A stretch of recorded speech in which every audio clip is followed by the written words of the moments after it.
Kadangkala sebagian kita merasa, enggak, alhamdulillah Ustaz, ana enggak berzina, ana tidak mencuri, ana tidak korupsi. Oh, dia sebutkan dosa-dosa yang tidak dia kerjakan. Tapi ternyata dalam hati dia ada suudzon sama Allah. Itu amalan hati. Dia berburuk sangka sama Allah.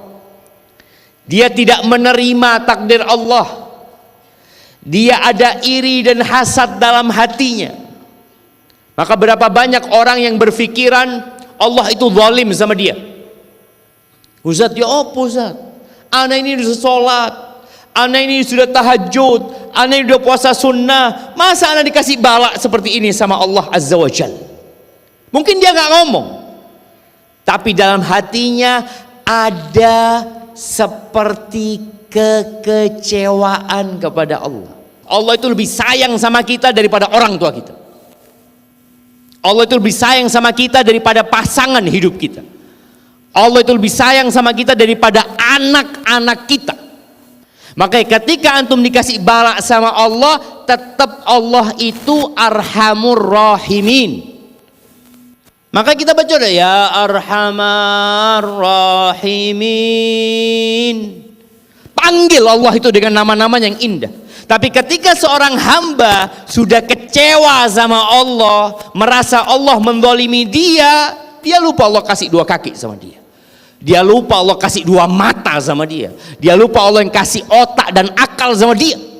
Kok berani-beraninya dia merasa kecewa sama Allah Azza wa Jalla? Bismillahirrahmanirrahim.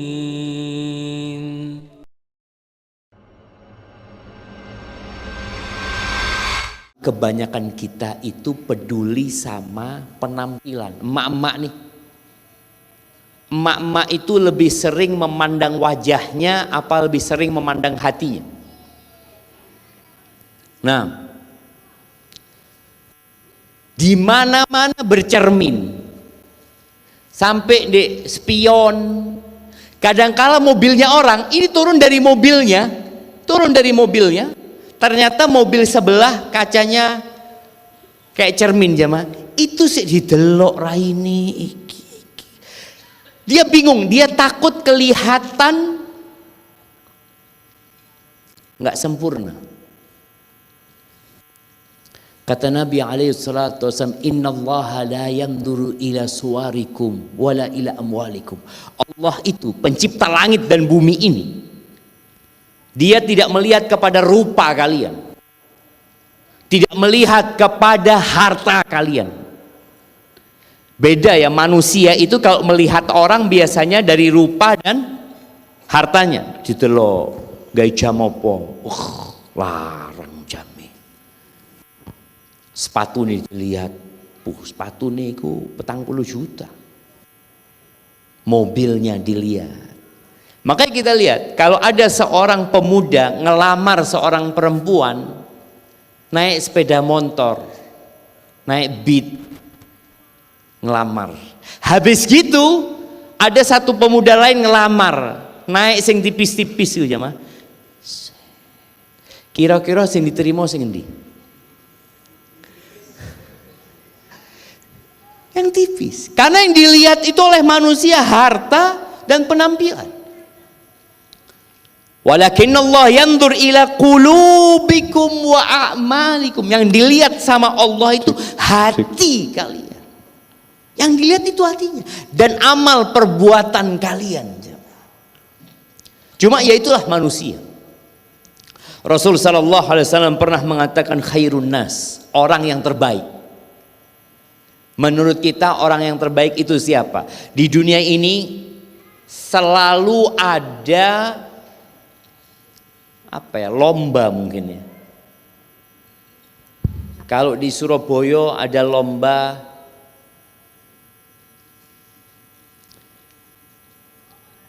apa, Ning dan Cak, Cak dan Ning ya, Cak dan Ning. Kalau di dunia ada Miss Universe. Kalau di grupnya Pajero, ono apa? Sing paling apik apa nih? Bani. Iya, semua orang tuh punya standar. Orang terbaik itu seperti apa? Perempuan melihat, oh iki loh wanita paling apik. Nabi SAW mengatakan khairun nas, khairun nas. Siapa yang namanya khairun nas di sini? Oh no.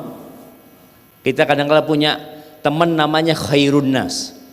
Ini nama yang ada pujian di dalamnya. Manusia yang terbaik. Kalau perempuan namanya biasanya khairun nisa. Khairun nisa. Siapa khairun nas? Kata Nabi SAW, khairun nas dzul qalbil mahmum wal lisani sadiq.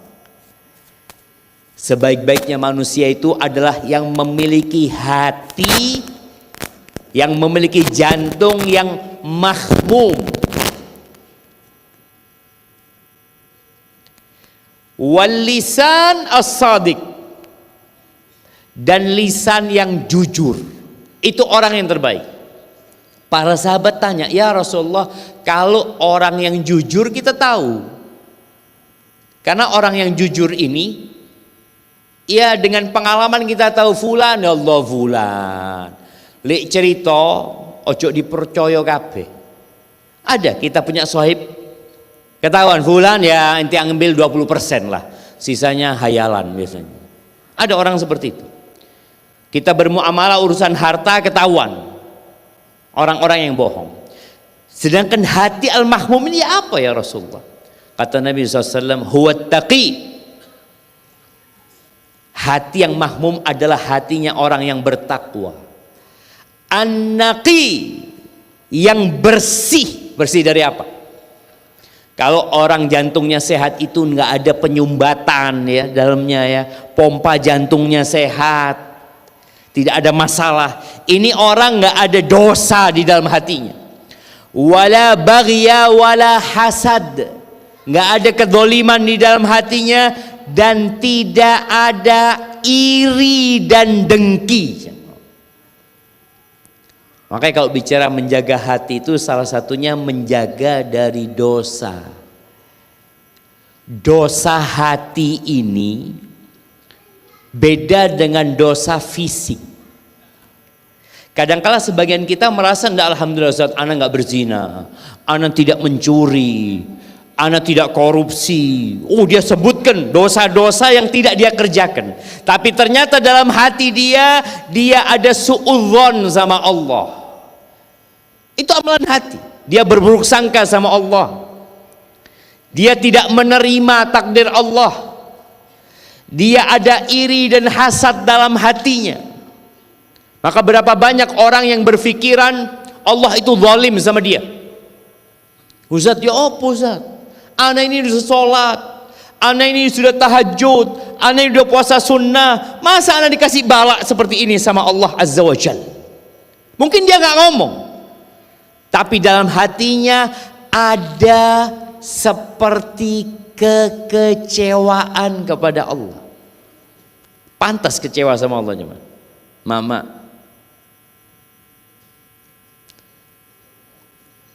ya ini masalah hati. Nabi Ayub, kita tahu Nabi Ayub, dia sempat jadi orang kaya ya. Kaya tidak mufakat sudah. Punya anak banyak, dihormatin sama orang, seorang nabi, kaya raya. Kita lihatlah masyarakat itu tadi memandang kepada harta, memandang kepada penampilan. Subhanallah, hartanya Allah habiskan, anaknya Allah matikan, penampilannya Allah rusak. Nabi Ayub, orang nggak mau dekat sama Nabi Ayub karena dikasih penyakit kulit. Orang kalau penyakit jantung kita bisa kumpul. Coba ada salah satu punya penyakit kulit di sebelah kita, kita menjauh. Kadang-kala kita sholat ya, tahu-tahu ketika ruku dilihat kaki yang di sebelah kita, loh korengan ternyata. Kita wis kepingin mindah kaki kita jemaah. Ini Nabi. Artinya orang yang bertakwa kepada Allah, Allah kasih balak seperti itu. Berapa tahun jemaah? 18 tahun. Kita lihat hatinya Nabi Ayub. Bagaimana kalau penampilannya sudah nggak bisa, hartanya wes entek. Ketika sudah 18 tahun istrinya ngomong, "Bang, engkau apa nggak minta sama Allah supaya diangkat penyakitnya, supaya dikasih harta?" Nabi Ayub tanya, "Istriku, berapa tahun kita hidup seneng? Berapa tahun kita hidup seneng?" Kata istrinya 70 tahun kasih seneng sama Allah. Ini kasih penyakit berapa tahun? Ya baru 18 tahun. 18 tahun. Kata Nabi Ayub, enggak lah, nanti anak baru mau berdoa kalau sudah 70 tahun. Kalau sudah impas anak mau berdoa. Tapi akhirnya Nabi Ayub berdoa sebelum 70 tahun. Karena ada orang yang beranggapan, oh iki dikei musibah gara-gara dosa. Kita kan kalau lihat teman kena musibah apa kata kita? Ake dosa nih. Bayangin jangan. Dan kita berpikir kalau orang itu rezekinya lancar, hartanya bertambah banyak, oh berarti orang yang taat sama Allah. Enggak jemaah. Bukan itu ukurannya. Makanya kadang-kadang kita ngelihat ada orang nggak pernah sholat, ya kerjaannya nggak bener tambah soge. Ada yang setiap azan di soft pertama, ya tetap miskin, mati tidak duwe omah. Kan kita lihat seperti itu. Enggak, akhirnya Nabi Ayub berdoa. Allah ceritakan dalam Al-Quran ya, wa ayyuba idznada rabbahu anni massani ad-dur wa anta arhamur rahimin. Dan Ayub ketika dia menyeru Tuhannya, dia panggil Tuhannya mengatakan anni massani ad-dur, aku ini ya Allah disentuh sama penyakit ya Allah, disentuh sama bala. Enggak ngomong engkau yang kasih bala, enggak. Bagaimana seorang hamba benar-benar menghormati Tuhannya, dia mengatakan ya Allah engkau kasih bala sama aku, enggak. Anni masaniyaddur, ada keburukan yang menimpaku ya Allah, yang menyentuhku, wa anta arhamur rahimin, dan engkau yang paling pengasih di antara yang mengasihi. Ini kalau bicara hati, hati kita selalu harus berbaik sangka sama Allah. Allah itu lebih sayang sama kita daripada orang tua kita. Allah itu lebih sayang sama kita daripada pasangan hidup kita. Allah itu lebih sayang sama kita daripada anak-anak kita. Makanya ketika antum dikasih bala sama Allah, tetap Allah itu arhamur rahimin. Maka kita baca ya arhamar rahimin. Panggil Allah itu dengan nama-nama yang indah. Tapi ketika seorang hamba sudah kecewa sama Allah, merasa Allah menzalimi dia, dia lupa Allah kasih dua kaki sama dia. Dia lupa Allah kasih dua mata sama dia. Dia lupa Allah yang kasih otak dan akal sama dia. Kok berani-beraninya dia merasa kecewa sama Allah Azza wa Jalla? Padahal nikmat yang Allah berikan banyaknya. Nabi Ayub dalam kondisi 18 tahun hidup dalam penyakit, dikucilkan oleh masyarakat, tetap hatinya nggak berubah. Dia tetap mengatakan wa anta arhamur rahimin. Engkau yang paling pengasih di antara yang mengasihi. Maka di sini orang yang terbaik itu adalah orang yang lisannya jujur, yang hatinya terjaga.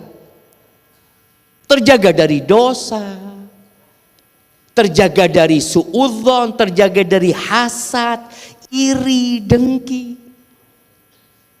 Ngelihat sohibnya baru ganti Pajero, loro weteng.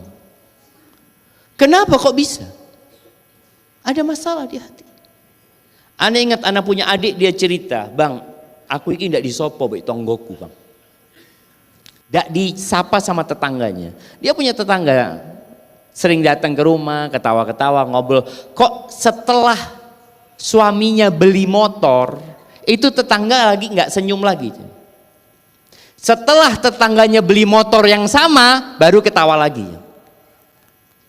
Ada penyakit. Terus tingkatan yang selanjutnya siapa? Kata Nabi SAW, alladzi yashna'ud dunya wa yuhibbul akhirah. Tingkatan yang selanjutnya adalah orang yang benci sama dunia. Yang dia meremehkan dunia ini dan dia cinta sama akhirat. Jamaah, orang paling panjang umurnya sekarang di dunia ini berapa? Ada yang tahu? 100 berapa? 150? 175? Sedangkan satu hari di akhirat itu, kata Allah Azza wa Jalla, wa inna yawman 'inda rabbika ka alfi sanatin mimma ta'uddun. Satu hari di sisi Tuhanmu itu seperti 1000 tahun dalam kehidupan kalian. Bayangin ya. Makanya orang paling kaya di dunia, dia kepingin kekal dan abadi tapi nggak bisa. Maka biasanya orang sukses itu mulai umur berapa? Nih teman-teman, sukses mulai umur biro 30, 40 ya, mulai sukses. Belum menikmati kesuksesannya, wis kena kolesterol, ya, asam urat, apa meneng?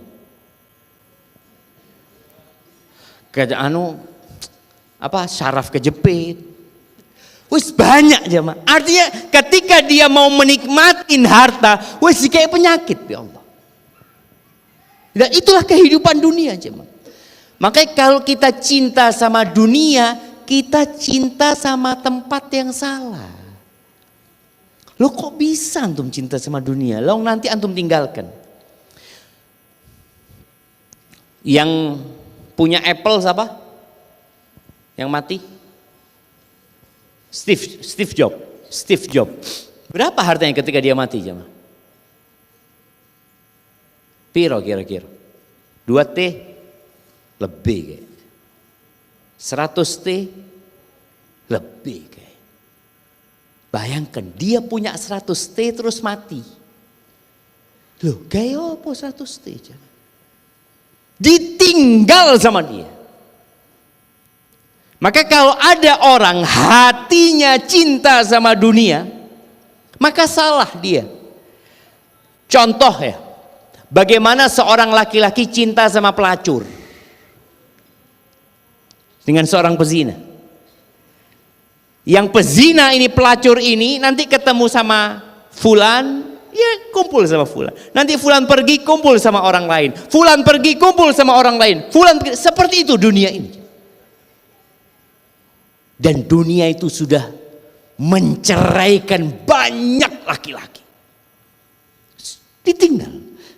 Maka ahibati fillah, bicara hati ini, maka hati ini wadah kebahagiaan. Emangnya yang bahagia itu cuma presiden? Enggak. Bisa jadi tukang sampah jemaah. Yang tiap hari keliling di perumahan kita ngangkut sampah lebih berbahagia daripada presiden. Karena kebahagiaan itu sekali lagi bukan dengan penampilan. Apakah yang bahagia cuma yang cantik ibu-ibu? Le-ele? Nggak ada perempuan jelek gitu. Bapak-bapak ada perempuan jelek? Ada? Nggak ono. Perempuan itu semua cantik. Tapi ada yang pernah cantik. Ada yang sudah cantik. Taib, ada yang kurang cantik. Tapi semuanya bisa berbahagia. Karena kebahagiaan bukan dari wajahnya, tapi dari hatinya. Kata Nabi alaihi salatu wassalam menyebutkan, inna lillahi ta'ala aniyatan min ahlil ardi. Allah itu punya wadah, punya tempat yang berada di penduduk bumi ini. Ada wadah yang Allah letakkan milik Allah Azza wa Jalla. Wa aniyatu rabbikum qulubu ibadihi salihin. Dan wadah Tuhan kalian yang berada di penduduk bumi ini adalah hatinya orang-orang soleh. Makanya hatinya orang-orang soleh ini, itu yang Allah isi dengan kebahagiaan. Itu yang Allah isi dengan kedamaian. Gimana seorang wanita bisa berbahagia walaupun suaminya miskin. Suaminya pulang kerja, ngomong sama istrinya, "Dek, minta maaf dek, aku di PHK." Apa kata istrinya? "Inna lillahi wa inna ilaihi raji'un." Bang, kita tuh milik Allah bang. Dan kita bakal kembali kepada Allah Azza wa Jalla. Kok bisa istri ngomong kayak gitu? Suaminya pulang kerja mengatakan, "Dek, hari ini aku gak dapat hasil sama sekali." Terus siapa? Makan apa ini? Gak ono mas, cuma ada air. Ya sudah, diminum air. Rasulullah Sallallahu Alaihi Wasallam itu kaya apa miskin? Jamaah, kaya apa miskin? Beliau pernah kaya dan pernah miskin. Beliau sering masuk ke rumah istri-istrinya. Tanya, "Ada yang bisa dimakan?" Kata istrinya, "Nggak ada bang, cuma ada air." Ke rumah istri satunya lagi, "Ada yang bisa dimakan?" "Nggak ada, cuma air." Apa kata Nabi SAW? "Idzan ana shaim." Kalau gitu hari ini aku puasa. Bayangin, nggak ada makan, ya udah puasa. Puasa bukan hanya di bulan Ramadan. Sepanjang tahun kita boleh puasa, kecuali Idul Fitri, Idul Adha dengan Ayyamut Tasyrik. Bas. Selain itu boleh kita puasa. Tapi Nabi pernah kaya. Ketika beliau punya harta, beliau berkorban 100 ekor onta. Kita kalau beli kambing biasanya cari kambing yang sing paling cili. Mana yang paling cili? Iki piro iki? Sing murah-murah sing digoleki. Sapi, ya sapi Madura lah. Yang mahal sapi apa namanya? Limusin, ya apa, dandalah kata dia. Tapi kalau beli mobil, cari yang paling bagus. Kita lihat, ketika dikasih harta yang dia pikirkan adalah dunia, Nabi SAW ketika dikasih harta yang beliau pikirkan akhiratnya, beliau berkorban 100 ekor onta. Beliau sembelih sendiri 63 ekor. Maka coba lihat, kita ini bagaimana menyikapi kehidupan ini. Ketika Allah berikan kepada kita nikmat dunia, apa yang kita pikirkan? Ketika Allah berikan cobaan kita jadi miskin, apa yang ada dalam hati kita?